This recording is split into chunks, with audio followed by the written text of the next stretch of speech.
Students, तो आप लोग SL school online classes Padampur के यूट्यूब चैनल में लगातार जुड़े हैं और आशा कर रहे हैं हम लोग कि आप लोग जितना कार्य आपको दिया जा रहा है पूरा कर रहे होंगे, क्योंकि अभी लॉकडाउन की कोई स्थिति ऐसी नहीं प्रतीत हो रही जल्दी में कि लॉकडाउन कब खुलेगा, कब स्कूल लगेंगे, ऐसा कोई अंदेशा नहीं है, क्योंकि यह तो सब कोरोना महामारी के ऊपर ही डिपेंड है कि कब बीमारी कंट्रोल में होगी तभी स्कूल खुलेंगे।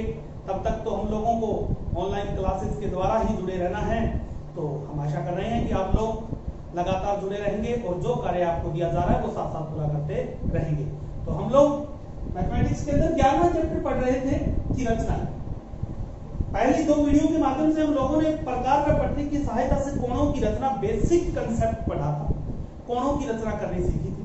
उसके उपरांत अगली वीडियो के माध्यम से हम लोगों ने 11.1 एक्सरसाइज आप लोगों ने जब कोण बनाने सीख ही लिए थे, तो 11.1 एक्सरसाइज के अंदर कोण ही बनाने थे, तो वो आप लोगों ने बना लिए होंगे और आप लोगों का कार्य पूरा हो गया होगा। अब हम लोग 11.2 एक्सरसाइज में जा रहे हैं। 11.2 एक्सरसाइज में आपको त्रिभुजों की रचना करनी है, परंतु 8वीं क्लास तक जब आपने त्रिभुज की रचना की थी तो उसके लिए आपको 3 अवयव दिए होते थे। तीनों भुजाएं दे दी, 2 भुजा 1 कोण दे दिया, 1 भुजा 2 कोण, ऐसे कोई भी 3 अवयव दे दिए जिनकी सहायता से आपने त्रिभुजों की रचना की थी। परंतु 9वीं क्लास के अंदर जाने के बाद थोड़ा सा अवयव तो 3 ही होंगे, परंतु थोड़ा डिफरेंस होगा। कैसे होगा कि पहले क्वेश्चन के माध्यम से हम समझ रहे हैं। वो कह रहा है कि त्रिभुज एबीसी की रचना करो जिसमें आपको बीसी 7 कोण बी 75 का एबी और एसी का योग 13। सबसे पहले आप इसका एक छोटा सा कच्चा चित्र बनाएंगे। बिना कच्चा चित्र कोई भी फिर कार्य न करें कि आपने त्रिभुज एबीसी की रचना करनी है। त्रिभुज एबीसी, इसमें आप सारी मापें लिखिए। बीसी 7 से बी की है, बी कोण 75 डिग्री का है। अब वो कहता है कि एबी और एसी का योग 13 है। इन दोनों का योग 13 सेंटीमीटर है। एबी और एसी क्या पता कितनी कितनी है, ये मालूम नहीं है। एबी प्लस एसी बराबर 13 सेंटीमीटर है। दोनों का योग 13 है। 6.5 है, 8 5 है, 9 4 है, ऐसा हमें कोई मालूम नहीं है और ना ही आप अनुमान लगा सकते, क्योंकि हमें योग दिया गया है। यह बात का उल्लेख नहीं है कि कौन कितनी कितनी है। तो फिर ऐसी स्थिति में त्रिभुज कैसे बनाया जाएगा वो इसके माध्यम से सीख रहे हैं। सबसे पहले हमें बीसी एक 7 सेमी का रेखाखंड खींचना है। एक लाइन सेगमेंट लेना है आपने बीसी 7 सेंटीमीटर का।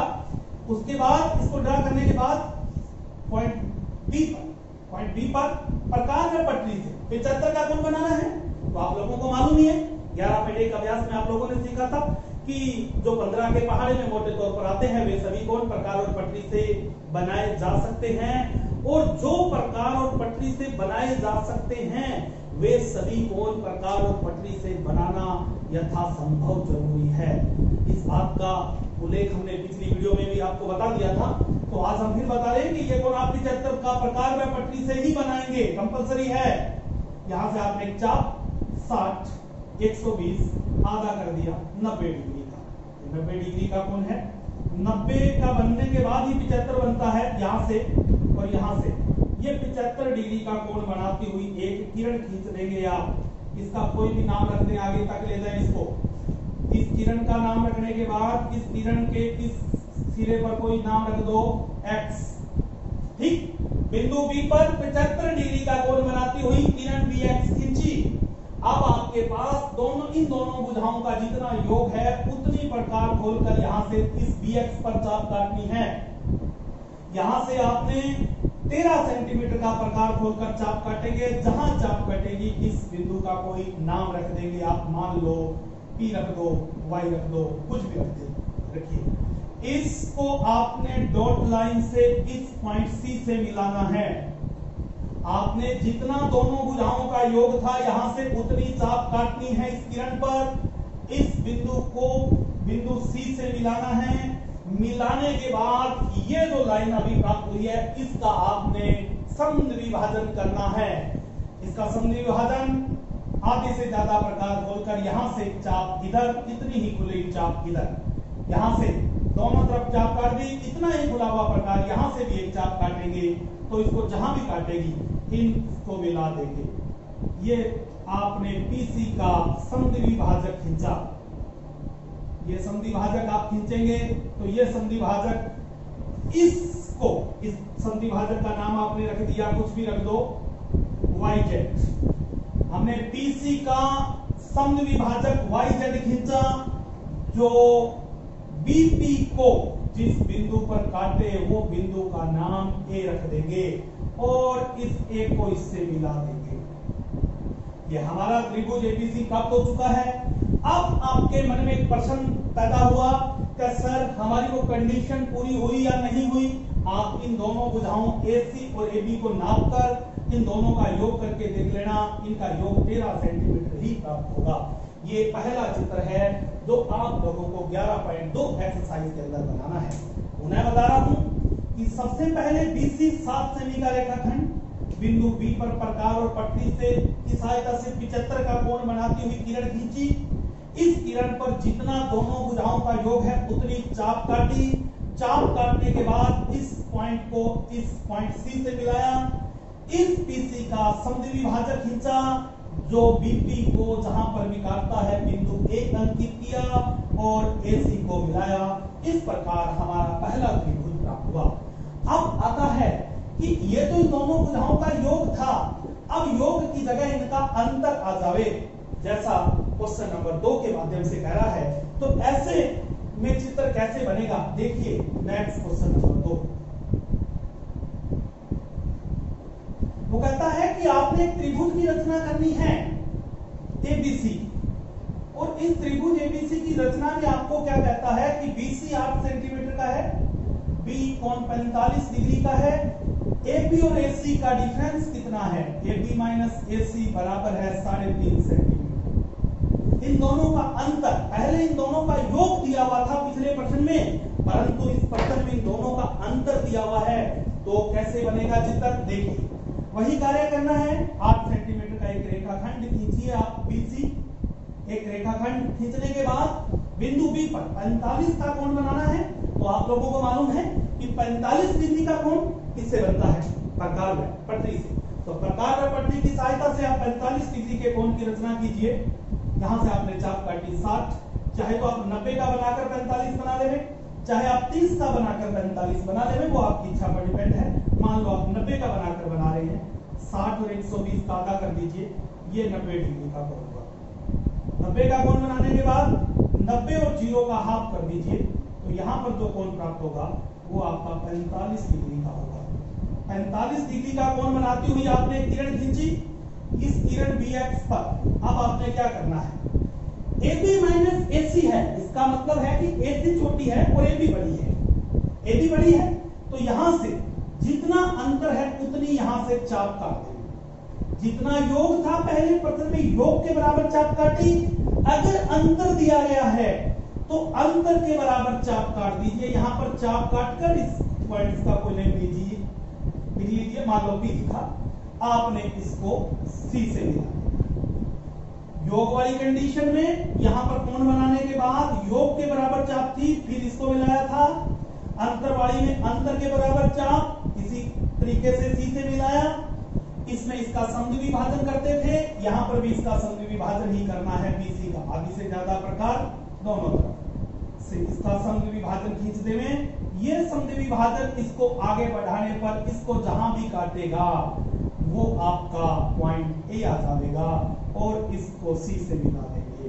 नाप के चेक कर लेना, इस AB और इस AC का जो अंतर है वो 3.5 सेंटीमीटर ही आएगा, 3.5 ही आएगा। आपने कोण बनाने के बाद 3.5 की चाप इससे मिलाया, PC का समद्विभाजक विभाजन खींचा। समद्विभाजक विभाजक इसको आगे बढ़ाने पर इस BX को जहां भी काटेगा वो पॉइंट A होगा और A को C से मिला दिया जाएगा। इस प्रकार आपका प्रश्न नंबर 2 की रचना होगी। नेक्स्ट प्रश्न नंबर 4। अब इसमें क्या अंतर है, इस प्रकार की स्थिति का चित्र आ जावे तो कैसे बनेगा। अभी तक 2 भुजाओं का योग था, 2 का अंतर था, तीनों का योग है। वो कहता है त्रिभुज XYZ की रचना करनी है। XYZ इसमें कोण Y 30 का है, कोण Z 90 डिग्री का है और XY YZ ZX, XY YZ ZX तीनों का योग है वो 11 है। पहले तो ये तो था कि आधार दिया होता था, बाकी दोनों का योग या अंतर था, परंतु इस बार तीनों भुजाओं का योग दे दिया गया है। तो ऐसी कंडीशन में डायग्राम कैसे बनेगा? जितना तीनों का योग होता है उतने डिग्री का, उतने माप का एक रेखाखंड खींचा जाएगा। आपका 11 सेंटीमीटर है तीनों की माप, तो 11 सेंटीमीटर का एक रेखाखंड AB खींचा। अभी इसका नाम YZ नहीं देंगे, क्योंकि अगर तीनों का योग 11 है तो अकेली YZ 11 की पॉसिबल ही नहीं है। तो एक बार हम लोगों ने 11 सेंटीमीटर का एक रेखाखंड AB खींचा। खींचने के बाद इसके प्रारंभिक इस बिंदु A पर, इस साइड का आपका सिरा Y है और इधर A है, तो Y का आधा कोण बनाना है। जितना कोण आधार का दिया होता है उतने उतने दोनों साइड उनके आधे आधे कोण बना देने हैं। यानी बिंदु A पर Y का आधा 15 डिग्री का कोण बनाना है। यहां से 4 60 आधा किया 30 और 0 का आधा कर लीजिए। यहां पर बनने वाला कोण 15 डिग्री का होगा। ये 15 डिग्री का कोण बनाती हुई एक किरण खींच दी आपने, इसका नाम रख दीजिए कुछ भी BP AP। इधर Y पर कितने का कोण? B पर Y का आधा बनाना है। Y 90 का है Z, तो B पर 90 का आधा 45 का कोण बनाना है। यहां से 60 120 आधा किया 90 और 0 का आधा कर दिया 45 डिग्री का कोण बनाती हुई किरण ये लीजिए आपने खींच दी, जिसका नाम B क्यों रख देते हैं। आपने 11 सेंटीमीटर तीनों भुजाओं की माप है, यानी त्रिभुज का परिमाप 11 था, तो 11 सेंटीमीटर का एक रेखाखंड खींचा। बिंदु A पर Y का आधा 30 का आधा 15 डिग्री के कोण की रचना की, किरण AP खींची। इसी प्रकार बिंदु B पर कोण Z का आधा 90 का आधा 45 का कोण बनाती हुई किरण B क्यों खींची। जहां पर दोनों किरणें काटती है ऊपर वाला शीर्ष यानी त्रिभुज का वर्टिस X आ चुका है, X आ चुका है। अब क्या करना है? अब इस AX का और इस BX का समद्विभाजन करने हैं। AX का समद्विभाजन यहाँ प्रकार आधी से ज्यादा इधर से 4, इतना ही X से 4 काटे और ये समद्विभाजक खींचेंगे। ये इसको जहां भी काटेगा बेस को, वो पॉइंट Y होगा और इसको इससे मिला दिया जाएगा। इसी प्रकार BX का समद्विभाजन यहां से आधी से ज्यादा प्रकार इतना ही B से, और ये समद्विभाजन खींचेंगे। ये इसको जहां भी काटेगा वो Z होगा और Z को X से मिला दिया जाएगा। अब ये हमारा अभिष्ट त्रिभुज XYZ प्राप्त हो चुका है। आप तीनों भुजाओं को नाप कर योग कर लेना। 11 सेंटीमीटर होगी, ये कोण आपका 15 है, तो ये त्रिभुज बनता है, तो ये इसका बहिष्ठ कोण इससे डबल होगा, 30 का होगा। ये 45 था तो ये 90 प्राप्त होगा। इस प्रकार त्रिभुज XYZ प्राप्त हो जाएगा। तो आज आप सभी लोग हमारा 11.2 एक्सरसाइज यानी 11वां जो चैप्टर चल रहा था वो आज फिनिश हो जाएगा। 11.2 एक्सरसाइज तक है, तो आप लोग 11.2 एक्सरसाइज कंप्लीट करेंगे और फिर भी आपको कोई प्रॉब्लम आई तो नेक्स्ट वीडियो के अंदर उस प्रॉब्लम को हम सॉल्व करने का प्रयास करेंगे। मिलते हैं।